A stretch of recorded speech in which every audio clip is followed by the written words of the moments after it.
Hi, ready to get a little smarter? Do you know what this means? The first definition of lad.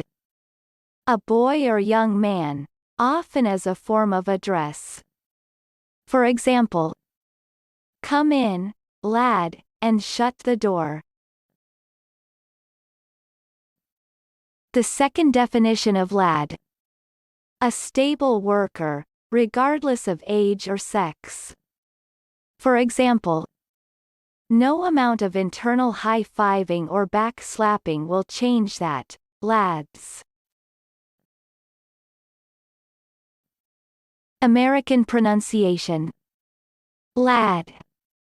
Lad. Repeat the word after me.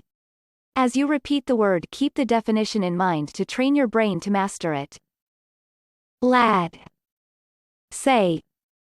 Lad. Lad means boy or young man. Lad. Lad. Practice. Listen to what I say, then pause the video and repeat after me. Train your brain to master this word. Let's begin. The first practice.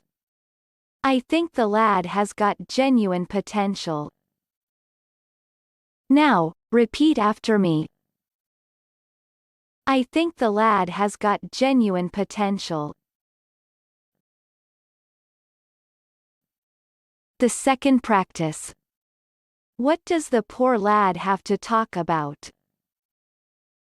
Now, repeat after me. What does the poor lad have to talk about? Good job! Now you're way smarter. Subscribe right now and learn another new word every day.